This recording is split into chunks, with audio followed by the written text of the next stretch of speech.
আসসালামু আলাইকুম রহমতুল্লাহ।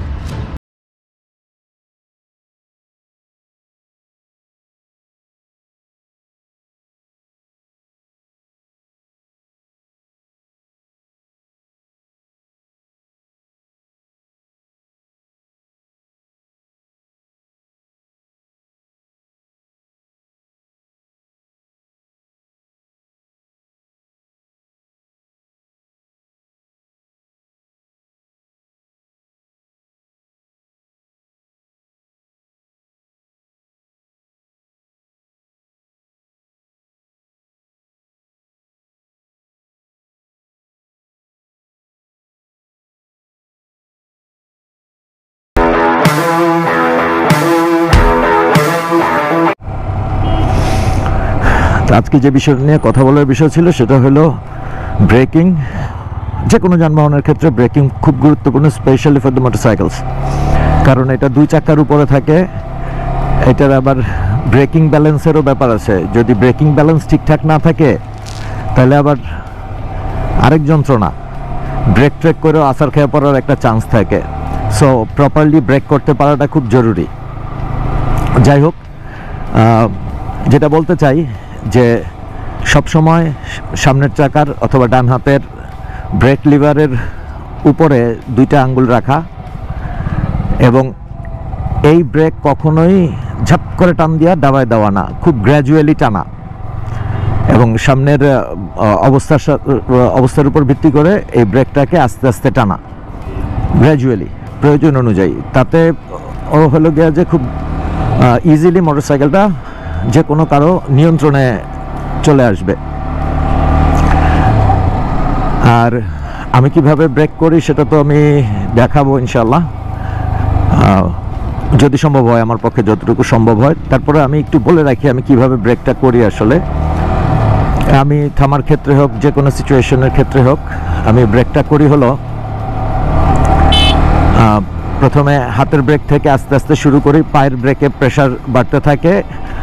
আর হলো গিয়ে যে যখন একেবারে থেমে যাওয়ার উপক্রম, আমি সাধারণত বাম পাটা নিচে নামাই। বাম পা নিচে নামানোর কারণ হলো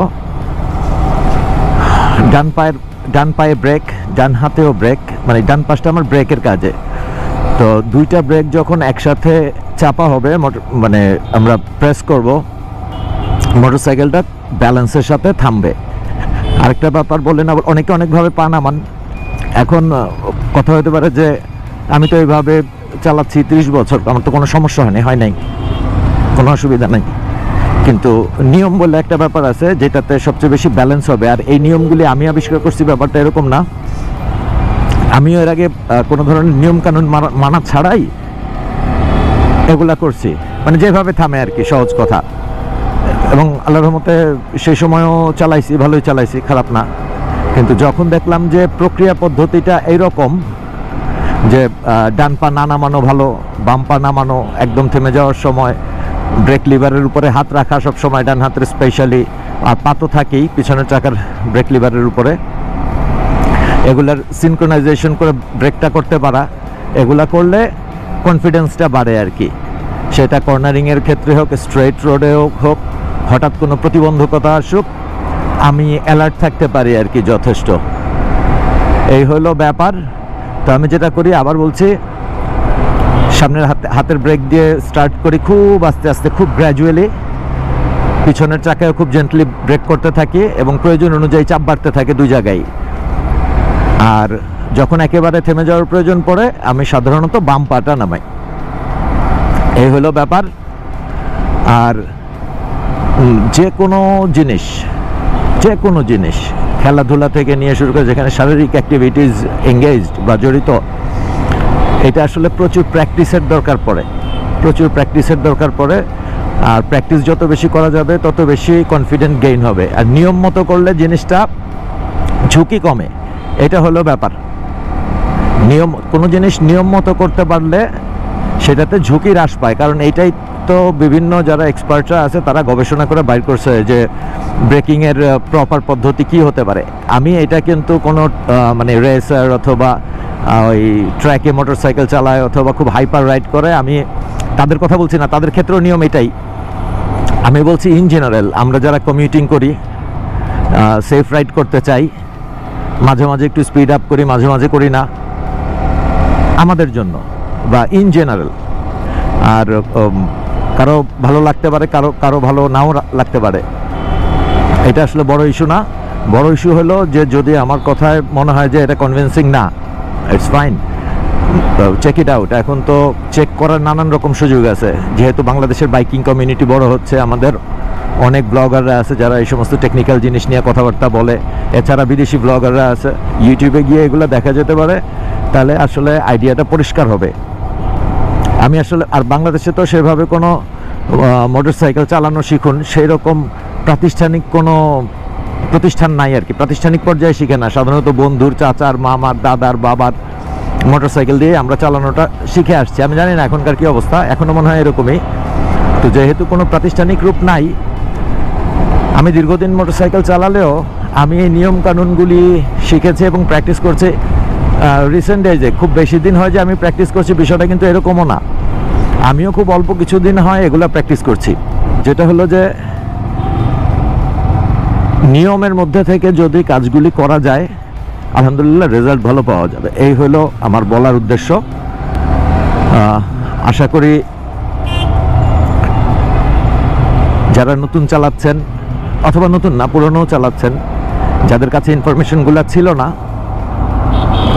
আশা করি এই ইনফরমেশনগুলো তাদের জন্য হেল্পফুল হবে। আর যারা এটা জানেন তো জানেনই, এর চেয়ে বেটার কিছু থাকলে আমাকে যদি জানান, আমার জন্য আরও ভালো হবে, আমি সেগুলো আরও প্র্যাকটিস করতে পারবো। একটা ইম্পর্টেন্ট কথা ব্রেকিংয়ের ব্যাপারে বলা হয় নাই, এইটা অভ্যাস করতে পারাটা জরুরি।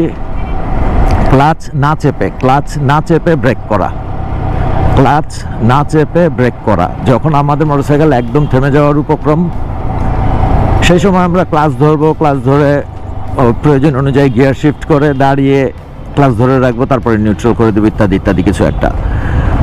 কিন্তু ওই মানে ক্লাচ কেন না ধরে ব্রেক করা, মোটা দাগে বলি, মোটা দাগে ব্যাপারটা হলো এরকম, যখন ক্লাচ ধরবো আমার ইঞ্জিনটা টোটালি ফ্রি হয়ে যাবে, আমার ইঞ্জিনের সাথে চাকার সংযোগ বিচ্ছিন্ন হয়ে যাবে, ফলে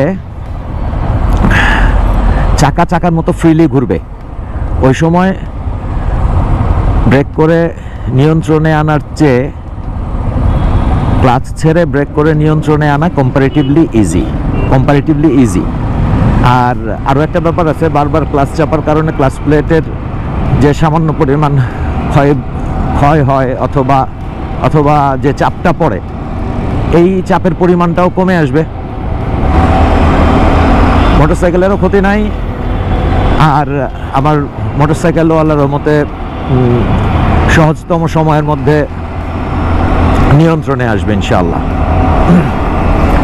এই হলো ব্যাপার। তো আমি কিভাবে করছি, ক্লাচ না চেপে ব্রেক করা, ডান হাতের আঙ্গুল সব সময় লিভারের উপরে রাখছি, আমার ডান পাও লিভারের উপরে আছে। এই হারাম খোরটা রেখেও যাইতে দে, এই শালার কোথায় এটার উপরে উঠছে কেন, এটার উপরে তো এত ভারী গাড়ি ওঠা নিষেধ। সার্জেন্ট এটারই উঠতে নিষেধ করতেছিল, কিন্তু উঠছে বান্দরের বাচ্চা। যাই হোক, তো আমি যেভাবে ব্রেক করছি, ক্লাচ ছেড়ে রেখে ব্রেক দাবাচ্ছি, ডান হাত ডান পা, এবং যখন থেমে যাচ্ছি ইভেনচুয়ালি বাম পাটা নামাচ্ছি, তখন ক্লাচটা ধরে রাখছি। এই হলো ব্যাপার। তো আমার মনে হয় এইভাবে যদি প্রপারলি প্র্যাকটিস করা যায়, অবশ্যই আগের চেয়ে রাইডিং কনফিডেন্স ভালো পাওয়া যাবে ইনশাল্লাহ, এবং আমরাও মোটামুটি নিজের নিরাপত্তা সহ, রাস্তায় তো আরও মানুষজন চলেন, তাদের নিরাপত্তাও মোটামুটি নিশ্চিত করতে পারবো বলে বিশ্বাস করি ইনশাল্লাহ। ব্রেকিংয়ের বিষয়ে আমরা কখনো আমাদের এই যে থ্রটল পার্টটা বা রেভিংয়ের পার্টটা আমরা একদম সব আঙুল দিয়ে এইভাবে ধরবো না। তাতে কী হবে, যখন কোনো ইমার্জেন্সি তৈরি হবে, আমার হাত যদি এখানে উঠে যায়, খুব জোরে চাপ লাগবে এবং প্যানিক ব্রেকিং হবে, সেটা মারাত্মক হতে পারে। তো ব্যাপারটা হলো যখন আমরা রেভ করছি, যখন এই ছেড়ে দিলাম তখন তো আসলে যখন আমরা কমাই সাধারণত ব্রেকের দরকার পড়ে, তখন আমার দেখা গেলো হাতটাই যে পিছনে চলে গেছে, এখানে আসতে অসুবিধা। তাহলে যেটা করা উচিত সেটা হলো সবসময় 2 আঙ্গুল এখানে রাখা। যখন আমরা থ্রটল করব এই গেলেও, আবার যখন রিলিজ করব এই জায়গায় আসবে, এবং আমার এই 2 আঙ্গুল ব্রেক লিভারের উপরেই থাকবে। এবং এটা আমরা কখনোই এভাবে টেনে দিব না, আমরা এটাকে গ্র্যাজুয়ালি আস্তে আস্তে দাব, মানে চাপবো নিচের দিকে। আর সেই সাথে পায়ের ব্রেকটাকেও গ্র্যাজুয়ালি চাপবো, তাতে একটা পারফেক্ট ব্যালেন্সিং সিচুয়েশন তৈরি হবে। এইভাবে আমরা মোটরসাইকেল থামাতে পারি। সো যেটা হলো যে আমরা হ্যান্ডেলের উপরে হাত এভাবে রাখবো, এইভাবে না, এইভাবে, যেন থ্রটল কমালে আমার এটার উপরে আঙ্গুল থাকে এবং এটা আমি গ্র্যাজুয়ালি টানবো আস্তে আস্তে। এতে আমরা আসলে একটা বেটার ব্রেকিং কনফিডেন্স এবং যে কোনো সময় আমরা আসলে ব্রেকটাকে ডিল করতে পারবো।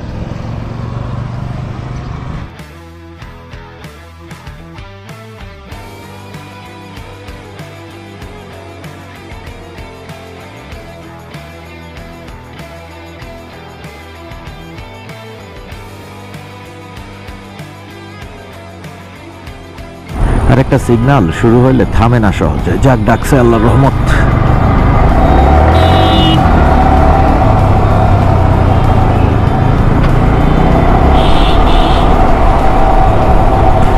এই যে মোড়ে স্লো করতে হচ্ছে, এই যে ব্রেক টেনে ধরেছি, ক্লাচে হাত নাই, এই যে ক্লাচ ধরলাম, গিয়ার নামাইলাম, আরেকটা নামাইলাম, এই চললাম।